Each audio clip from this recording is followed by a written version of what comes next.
और भाई physical chemistry का थर्ड लेक्चर। तो भाई यहाँ पे कुछ क्वेश्चन करवाए थे कि भाई जैसे भाई मतलब पुराने ही उसके कराए थे लाइक पिछले लेक्चर के। तो लाइक जो मेरे को थोड़े बढ़िया से क्वेश्चन लगे थे वो मैंने लिख लिए थे। जैसे if atomic weight of an element is 23 times of that lightest element it has 11 protons then it contains, है ना। तो फिर भाई मेन ये था कि भाई लाइटेस्ट एलिमेंट का मतलब यहाँ पर हमें हाइड्रोजन लेना था। तो फिर मतलब यहाँ पे जो है एटॉमिक मास भी वो एटॉमिक वेट भी 23 हो गया, 23 इंटू 1 क्योंकि हाइड्रोजन का बना होता है ना। तो फिर यहाँ पे वो हो गया, तो न्यूट्रॉन आ गए 12, तो फिर से वो सॉल्व हो गया था। ठीक है। An element have two isotopes of isotopic mass 25 and 30, their abundance ratio is 3:1। तो फिर भाई 3:1 को परसेंटेज में कन्वर्ट कर लिया था आराम से। 3/4 इंटू 100, 1/4/100, ईजी भाई, है ना। और भाई average atomic mass of M G is this, the M G is compose of this of and remaining this is this. तो भाई मैं क्वेश्चन पढ़ने में थोड़ा वो है भाई, remaining 21% of this and this, मतलब इन दोनों को मिला के 21% है, समझ रहे हो। मैंने लोगों को लगा कि यार 79 + 21 तो इसका ही होगा, तो इसका क्या है, लेकिन 21 इन दोनों को मिला के था, इसलिए थोड़ा कन्फ्यूजन थी, लेकिन चलो फिर वो तो ईजी था। ठीक है। फिर हम आइसोटॉप्स कंटिन्यू हुई थी। पहले हमने आइसोटोप पढ़ा था पहले पिछली क्लास में।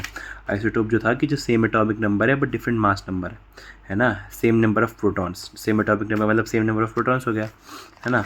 यही था आइसोटोप। आइसोबार्स क्या होते हैं कि सेम मास नंबर, मतलब प्रोटॉन्स प्लस न्यूट्रॉन्स, न्यूक्लियॉन्स जो है वो सेम है बट डिफरेंट एटॉमिक नंबर, है ना। एलिमेंट्स डिफरेंट, मतलब एलिमेंट्स डिफरेंट होते हैं आइसोबार्स में। आइसोटोप्स में तो क्या था, एलिमेंट्स सेम थे, लेकिन आइसोबार्स में एलिमेंट्स डिफरेंट होते हैं, इसलिए भाई फिजिकल और केमिकल प्रॉपर्टीज भी डिफरेंट होती हैं, है ना। तो भाई अब जैसे ये एग्जांपल है भाई कि जैसे यहाँ पे देखो एलिमेंट्स डिफरेंट है, यहाँ पे भाई इनका मास नंबर तो सेम है, पर भाई ये देखो ये डिफरेंट है, यहाँ पे भाई सेम मास नंबर है। आइसोटोन्स में क्या होता है, सेम नंबर ऑफ न्यूट्रॉन्स होते हैं, तो भाई इसमें भी एलिमेंट्स डिफरेंट है। तो इसमें हम देखें तो भाई 16 - 8 कितना हो गया, 8, 14 - 8 हो गया 8, तो सेम न्यूट्रॉन्स, इसे आइसोटोन्स बोलते हैं। आइसोइलेक्ट्रॉनिक मतलब इलेक्ट्रॉन्स सेम है, ठीक है, इलेक्ट्रॉन सेम है। और भाई आइसोस्टोर्स मतलब इलेक्ट्रॉन्स भी सेम है, एटॉमिसिटी भी सेम है। एटॉमिसिटी देखो N2 की 2, CO की 2, इलेक्ट्रॉन भी सेम है। आइसोडाइफर्स का क्या होता है, species having same difference between neutron and proton, मतलब न्यूट्रॉन माइनस प्रोटॉन सेम है। ये बेफालतू के बना रखे हैं इन्होंने, कुछ है लेकिन चलो ठीक है। मतलब सेम न्यूट्रॉन एक्सेस है, मतलब न्यूट्रॉन जो ज़्यादा है वो सेम है। जैसे ये हमने लिया, ठीक है, तो फिर भाई इसमें देखो प्रोटॉन इसमें 90 है, इसमें 92 है, न्यूट्रॉन्स 144 है, 146 है, तो हम इनकी डिफरेंस करेंगे दोनों के 54 आ रहा है, तो इसमें ये आइसोडाइफर्स हैं। ठीक है। एक और एग्जांपल हो गया। अब शॉर्ट में अगर हम रिवाइज करें एक और बार, आइसोटोप्स हो गया same number of protons, isotones same number of neutrons, isoelectronic same number of electrons, isosters electrons plus atomicity, isobars same number of nucleons, nucleons मतलब protons and plus neutrons, isodiaphers मतलब N-P, मतलब neutrons की axis जो है वो same होनी चाहिए। Dalton's atomic theory, ये तो सर ने वैसे लिखने के लिए मना किया था, लेकिन जब भी मैंने लिख लिया कि भाई मैटर जो है वो very small indivisible particles atom से बनता है, और ऑल जो atoms of same elements identical properties होती है उनकी, इंक्लूडिंग साइज, मास और shape. Atom of different elements have different mass and also have different chemical properties. When atoms of same/different elements combine together to form compounds, they combine in a fixed ratio. ठीक है, a simple whole number, इसने ये बोला था, लेकिन भाई ये like आज के ज़माने में ऐसे भी हो जाते हैं, लेकिन इसने ये बोला था, तो मतलब not allowed according to Dalton, बस ये लेकिन आजकल हो जाता है। ठीक है।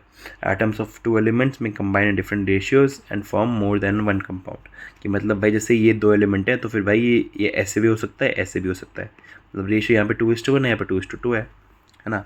तो law of multiple proportion, atoms in a chemical reaction are neither created not destroyed, they get रीऑर्गेनाइज्ड।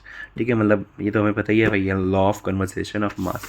हम लिमिटेशंस क्या थी भाई कि भाई सब वो एटॉमिक पार्टिकल्स के लिए नहीं करता भाई, आइसोटोप्स को अकाउंट नहीं करता, आइसोबार्स को अकाउंट नहीं करता है, electrons need not to combine in simple, हाँ भाई मतलब एलिमेंट्स जो हैं ऐसे भी आजकल होते हैं, तो ये भी वो थी, और इलेक्ट्रोप्स के लिए वो नहीं करता है। अब भाई NCERT से हमने कुछ पढ़ा था, ठीक है। अब ये भाई जो है कि इसमें कुछ समझाने वाला नहीं है, तो 1 से लेकर 4 पेज तक क्या नाम है, नेचर ऑफ मैटर तक पढ़ लो एक बार। चलो मैं दिखा देता हूँ। हाँ जैसे ये पढ़ लेना भाई। अच्छा सॉरी, ये तो बहन बायो खुल गई यार, केमिस्ट्री, सॉरी सर सॉरी।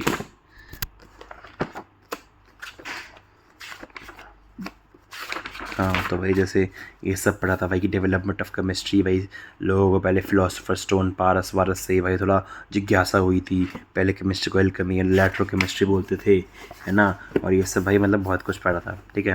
मतलब ये ज़्यादा वैसे तो नहीं आता है, लेकिन कुछ पता नहीं है एंटी का, इसलिए पढ़ लेना चाहिए। नेचर ऑफ मैटर यहाँ तक पढ़ लेना, ठीक है, खुद ही पढ़ लेना, खुद आ जाएगा समझ, ठीक है। हाँ तो इम्पोर्टेंस ऑफ केमिस्ट्री मैंने उससे ही लिख लिया था, क्या नाम है, एनसीईआरटी से ही। तो वो ये एनसीईआरटी में उन 1 से 4 पेजेस के बीच में ही है। तो fertilisers, insecticides, pesticides, fungicides, preservatives, drugs, polymers, soaps, detergent, सारे इंपॉर्टेंस ऑफ केमिस्ट्री बताते हैं भाई। अब well known example of health care भाई सिस्प्लास्टिन जो है, ये हमने डिस्कवर किया था बर्नेट रोजनबर्ग ने, और ये कैंसर थेरेपी के लिए यूज़फुल है। टेक्सोल भी कैंसर थेरेपी के लिए यूज़फुल है। AGT azidothymidine helps in AIDS treatment. Environmental degradation के एग्जांपल देखे जाए तो CFS क्लोरोफ्लोरोकार्बन्स, ये भी रिस्पॉन्सिबल फॉर ओजोन डिप्लीशन, और पॉलीएथीन्स जो है लीडिंग पेट्रोल एक्सेट्रा।